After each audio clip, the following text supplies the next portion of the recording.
Vamos abrir a nossa Bíblia em João, capítulo 1, versos de 6 a 13 e meditar nestes versículos. Colocamos aqui um tema, o testemunho, porque se trata de João Batista falando do Senhor Jesus. Evangelho de Jesus, escrito por João, capítulo 1, versos de 6 a 13. Aqui nós vemos no Evangelho de João que abrem-se as cortinas da eternidade. Esse evangelho foi escrito por volta do ano 90 depois de Cristo, em Éfeso, Ásia, quando todos os outros evangelistas já estavam mortos pelo viés do martírio. E o gnosticismo se alastrava por toda parte, negando a divindade de Cristo. Quem é João? Nós já falamos sobre ele no vídeo 1, é um vídeo antes desse, onde nós meditamos em João capítulo 1, de 1 a 5, e João então é aquele que nos fará revelações audaciosas acerca do Verbo divino, Jesus de Nazaré. O Verbo que estava com Deus no princípio entrou na esfera do tempo, da história e da tangibilidade, e em outras palavras, o Filho do Homem foi enviado ao mundo para tornar-se o Jesus da história, e para que a glória e a graça de Deus, revelada por todo o Primeiro Testamento, pudessem ser manifestadas de modo singular e perfeito no Segundo Testamento, onde aconteceu todo o escrito de João por Jesus Cristo. Então, D.A. Carson, essa é uma frase dele. 6 atributos do Verbo que se fez carne, que nós vimos no vídeo passado. Vamos dar uma relembradinha. O Verbo é eterno. O Verbo é uma pessoa igual ao Pai em essência, mas distinto em natureza. No mesmo verso 1, olha, no princípio era o Verbo, e o Verbo era Deus, e o Verbo estava com Deus. O Verbo é divino, porque diz que o Verbo era Deus. O Verbo é criador. Olha, todas as coisas foram feitas por ele, e sem ele nada do que se fez foi feito, nada existiria. O Verbo é autoexistente, a vida estava nele, nele estava a vida, e a vida era a luz dos homens. O Verbo é a luz que prevalece. No verso 5 nós vemos, e a luz resplandece nas trevas, e as trevas não a compreenderam. E hoje começaremos então do verso 6 em diante, até o 13. Jesus é Deus e Jesus também é homem perfeito. Ele não deixou de ser Deus quando tabernaculou entre nós. E não deixou de ser homem perfeito quando voltou para o céu. Jesus é a vida. Jesus é a luz do mundo. Jesus é o autor da vida. Ele é quem nos dá o fôlego da vida. Jesus, a vida que é Jesus, é a luz para a humanidade. Ele desceu, tabernaculou entre nós para nos ensinar a palavra de Deus. Ele nos ensinou tudo fazendo. Jesus é a luz. Ele é a luz que prevalece nas trevas. E nas trevas da ignorância, da idolatria, da incredulidade, da feitiçaria, nas trevas dos vícios corrosivos, nas trevas do misticismo, ele prevalece ainda sobre a escuridão moral, por mais absoluta que seja. Não há vida irrecuperável para o dono da vida. Jesus Cristo, o Senhor. Vamos ver um exemplo? Há milhares de exemplos, mas eu vou citar um que está em Lucas 8, de 26 a 39, que vai lembrar sobre o endemoniado de Gadareno. Ele era um homem desprezado por sua família e pela sociedade. Possuído pelos demônios, não havia quem lhe prendesse, porque quebrava as cadeias, as correntes, o que eram-lhe postas. Gritava muito alto, tirando a paz da cidade. Tirava a paz da cidade completamente. Gadara era um polo turístico que estava sofrendo com a desordem que ele causava. Não havia quem lhe pudesse matar, tamanha era a sua astúcia e força. Aquele gadareno, possuído por legiões de demônios, dormia assim, uma coisa horrível, num lugar horrível. Quando eu penso, a maior parte do tempo ele vivia em cemitério. Dormia dentro dos túmulos, comia a carne dos defuntos frescos, e por isso o mau cheiro se alastrava por toda a cidade de Gadara. Até que um dia Jesus, desviando-se de uma rota de suas viagens, foi para Gadara, apenas para se encontrar com esse homem sofredor, moribundo e atormentado e nu. Este, quando viu Jesus descer do barco, já saiu-lhe ao encontro e se prostrou diante do dono da vida, dizendo: Que tenho eu contigo, filho do Deus Altíssimo? Você vê que os demônios se prostram diante de Jesus, tem que se submeter a eles. E os demônios então diziam: Não me atormentes. Olha, veja que ele falou: Que tenho eu contigo, filho do Deus Altíssimo? Os demônios são fofoqueiros, queriam revelar a identidade de Jesus. E Jesus já pede para calar a boca. Jesus não quer conversar com demônios, apenas perguntou: Qual é o teu nome? E não porque ele não sabia, mas para nos ensinar o quanto de demônio tinha e revelar a nós o seu poder. Em seguida, aquela legião, sabendo que Jesus tem poder para prender todos e muito mais de uma só vez no abismo de fogo, eles pediram: Não nos mande para o abismo. Estava ali uma manada de porcos e pediram para entrar neles, uma vez que porco é considerado imundo para o alimento. E Jesus atendeu. E a manada se precipitou despenhadeiro abaixo e se afogaram no lago. Os donos dos porcos se reuniram para expulsar Jesus daquele lugar, porque havia dado prejuízo. É assim mesmo a vida. Animais sendo mais valorizado do que ser humano. Mas para Jesus, não. Para Jesus, uma vida tem muito valor. Aquele homem liberto rogou para seguir Jesus. Mas Jesus o despediu e mandou que voltasse para os que lhe esperavam, que era a sua família. Não há pecado que ele não perdoe. Não há vida que ele não restaure.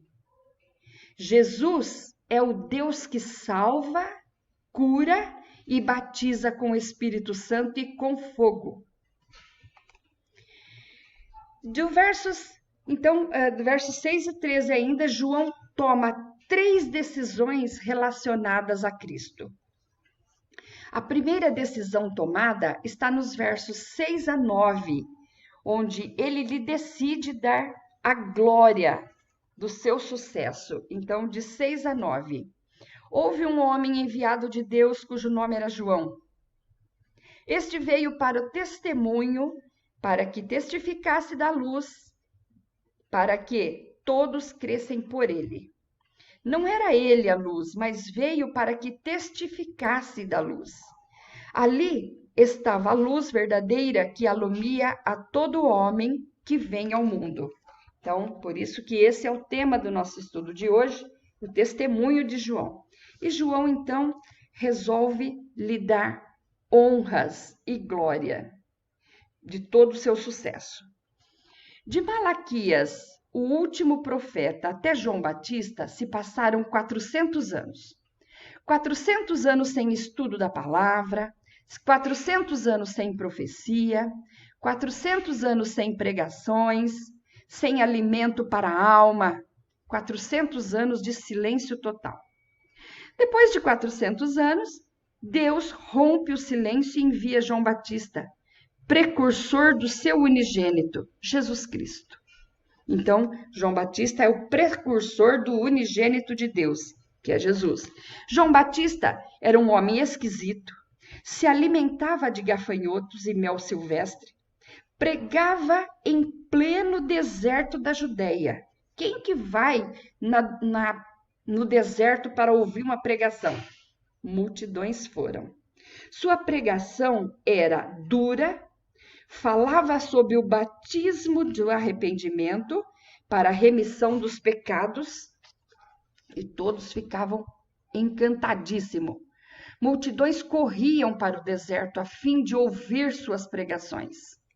Na multidão haviam a guarda toda de Israel, os publicanos, fariseus, os saduceus e toda a casta religiosa. João não se intimidava e dizia: raça de víboras, quem vos induziu a fugir da ira vindoura? Produzam frutos de arrependimento, porque o machado já está posto na raiz da árvore. E a árvore que não produzir bons frutos será cortada e lançada no fogo. De repente, no afã dos seus discursos e das suas belíssimas pregações acerca da palavra de Deus, vem a provação. Cuidado, nós somos todos os dias provados. Somos provados o tempo todo. Quando estamos fazendo bem, quando estamos fazendo alguma coisa não tão boa, sempre Deus está nos provando. Não é só Deus que prova, a vida nos prova, Deus nos prova, a circunstância nos prova, e João então agora é provado. Várias pessoas daquela multidão chegaram-se até ele e, com elogios daqueles que a astuta serpente tem habilidade em fazer, e diziam, vou parafrasear: João, você é muito bom no que faz. Suas pregações são magníficas. Você atrai multidões. Não será você o Cristo, Filho de Deus? Se João tivesse engolido a isca venenosa de Satanás, teria sido conclamado e ganhado todas as honras e do pódio. Ele não caiu, mas sabia que estava pregando a palavra do Eterno e não a sua palavra. Todas as vezes que nós estamos pregando a palavra de Deus, nós temos que ter em mente que estamos pregando uma palavra que não é nossa, mas é a palavra de Deus.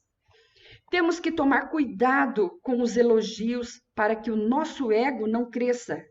O apóstolo Paulo ensinou muito sobre isso, dizendo para que estejamos atentos e sempre testando os espíritos, porque de onde menos esperamos, lá vem o espírito do mal para nos derrubar.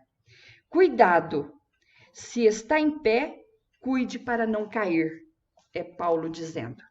João Batista era bem claro e dizia: não sou a luz, não sou o Cristo, eu não sou o Messias, eu não sou o ungido de Deus, eu não sou o Cordeiro de Deus que tira o pecado do mundo, eu não tenho condições nem de desamarrar o cadarço dos seus sapatos.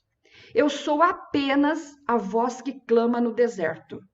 Eu batizo com a água, apenas com água.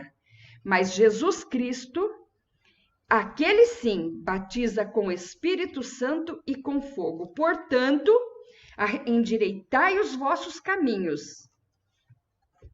No verso 6, então, ele diz: houve um homem enviado de Deus cujo nome era João. Ele só se apresenta como João. No verso 7, João Batista diz que ele apenas veio testificar da luz, a fim de que todos crescem por ele. pelo testemunho dele. Vamos a um exemplo de incredulidade que não pode haver entre nós. Está em João capítulo 20, versos 19 a 31, que vai falar sobre os discípulos que estavam reunidos. Um culto entre eles. Vamos fazer um culto de adoração ao Senhor? Vamos. Então, nos reuniram lá num lugar, portas fechadas, e Tomé não estava. Chegou atrasado nesse culto. Mas aos que estavam ali, de portas fechadas, por causa da perseguição, Jesus entra no ambiente, porque Jesus não precisa de porta para entrar, não precisa de janela. Ele entra, Jesus é poderoso, ele tem domínio, limite, não há limite para ele. Jesus entra no ambiente e se põe no meio dos discípulos ali e diz: paz seja convosco.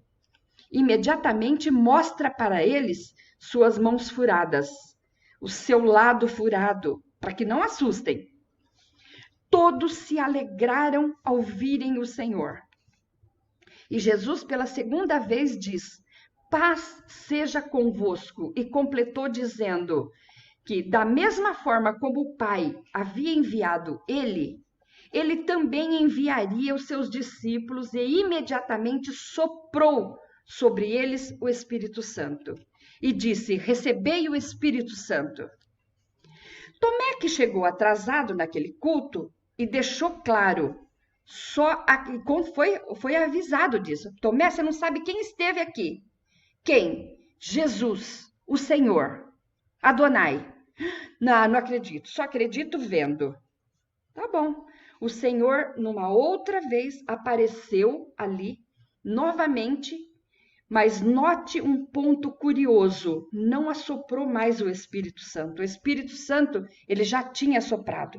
Por isso que quem chega atrasado no culto ou na reunião de oração, perde a bênção. E perde mesmo, perde a bênção. Então, quem chegou atrasado, que foi Tomé, perdeu esta bênção. Jesus mandou Tomé pôr o dedo nos furos e assim ele creu. Jesus respondeu: Tomé, porque me viste, creste. Bem-aventurado os que não viram e creram. Esses sim são bem-aventurados. E uma segunda decisão tomada por João está no versos 10 e 11. Ele tabernaculou entre nós. Olha que diz o verso 10. Estava no mundo, e o mundo foi feito por ele, e o mundo não o conheceu. Eles deveriam, ao menos, ter procurado saber quem ele era, já que fazia tantos milagres e prodígios. Veio para o que era seu, e os seus não o receberam. E não o receberam por quê? Por falta de luz? Não. Por falta de olhos. Não receberam por falta de fé? Não. Por falta de vontade. Porque todo o Primeiro Testamento, desde Gênesis até Malaquias, sempre apontava para ele. Tudo sempre foi muito visível. Aos olhos de quem quisesse ver, né? Claro. O Cordeiro da Páscoa apontava para ele. O tabernáculo no meio do povo apontava para ele. A serpente de bronze levantada no deserto para curar apontava para Jesus. A rocha de água do deserto que sacia a sede apontava para Jesus. O maná que descia do céu e todos os dias e alimentava o povo apontava para Jesus. As festas de Israel apontava para ele, Jesus. O Shabat, o sábado do descanso, apontava para ele, Jesus. E num determinado dia, cumpriu-se a plenitude do tempo e ele veio. Aí, o que era verbo se fez carne. Ele era o tabernáculo que tabernaculou entre nós. Era hora de aplaudir de glorificar, de agradecer a Deus por ter se cumprido a promessa. No entanto, o rejeitaram. Mesmo tendo visto os cegos enxergarem, mesmo que eles viram os mudos falarem, os coxos andarem, os mortos ressuscitarem, mesmo com tudo isso, devemos ter muito cuidado para não fazermos o mesmo. Não deixe passar esta oportunidade.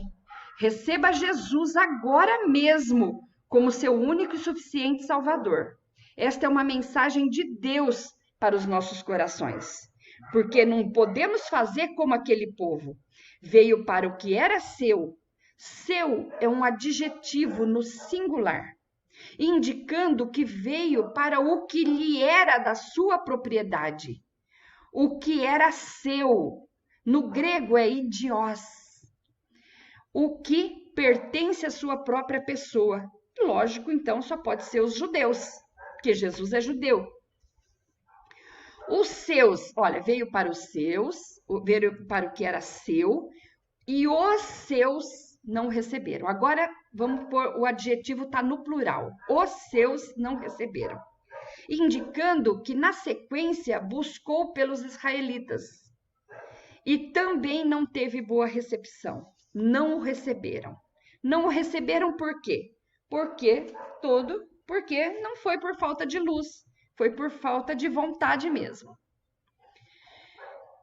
A terceira decisão tomada está nos versos 12 e 13. João mostra a sorte dos que receberam, dos que o receberam.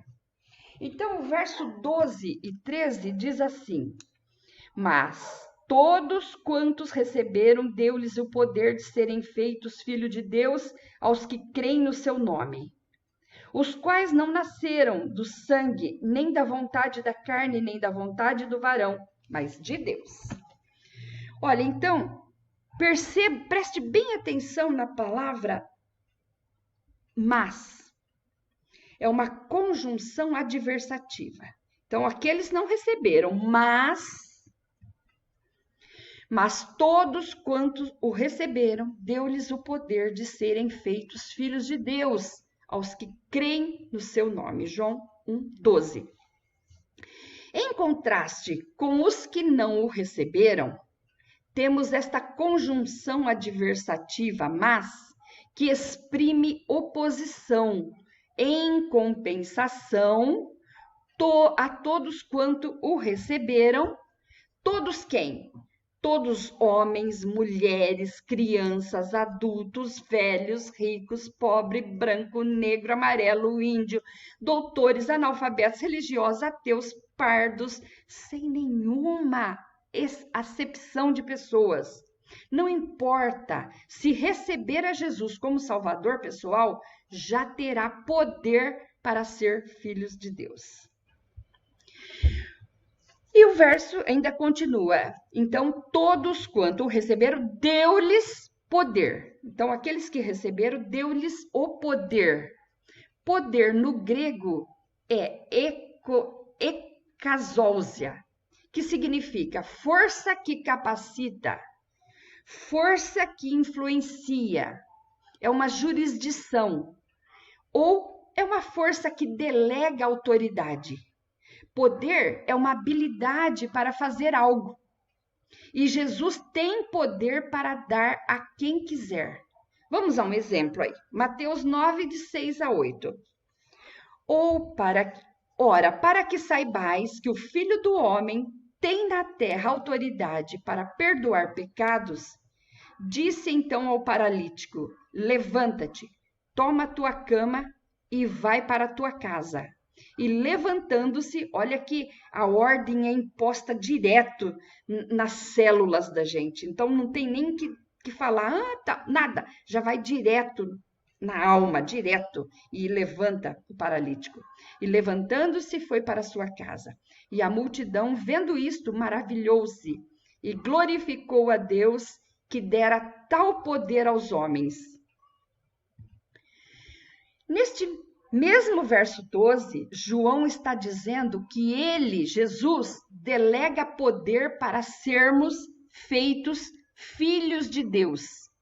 Feitos no grego é ginomai. E esse verbo aí, e esse ginomai aí, é um verbo que provoca a existência,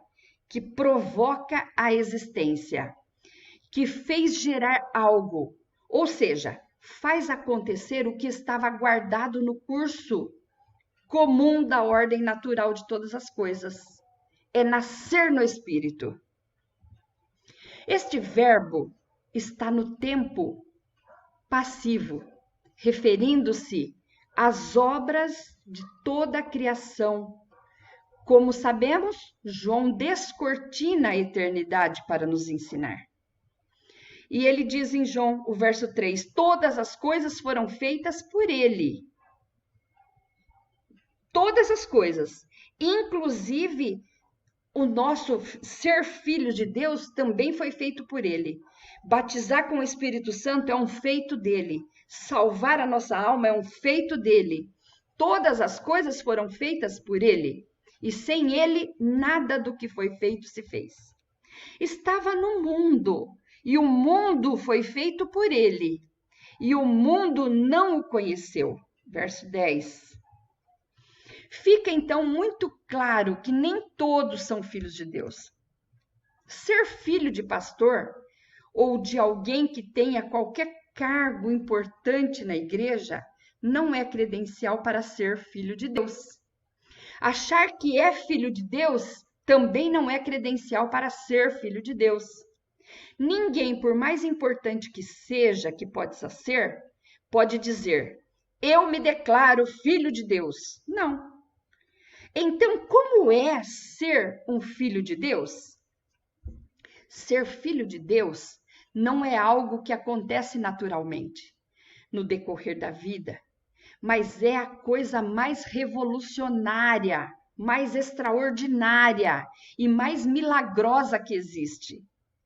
Este extraordinário poder é dado por meio de Jesus, assim como o batismo com o Espírito Santo é dado por meio de Jesus. Por isso, João gritava aos quatro cantos, arrependei-vos.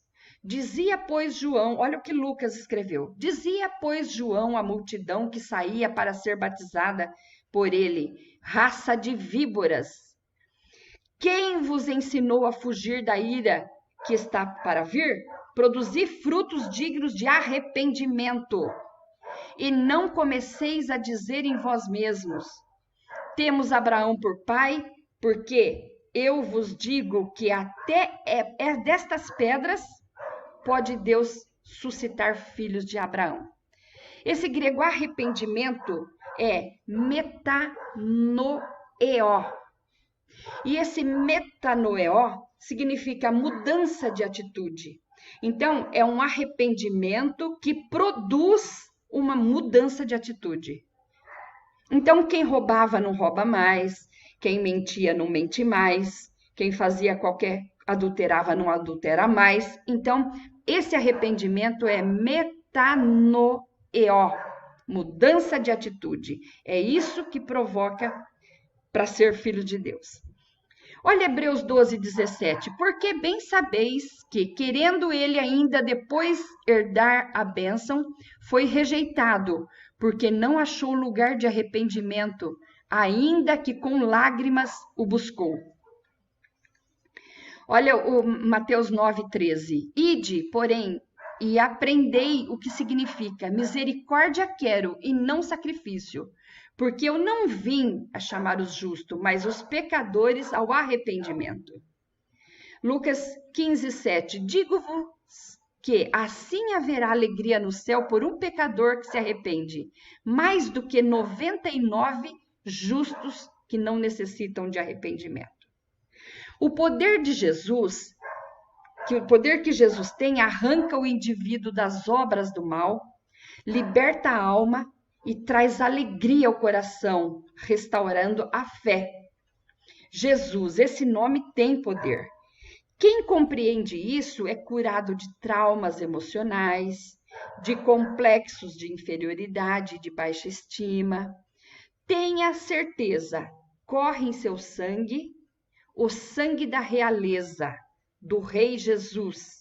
A credencial para ser filho de Deus, do Deus Altíssimo, é aceitar Jesus como único e suficiente Salvador, crendo nele, crendo que ele é o Filho de Deus e mudando de atitude.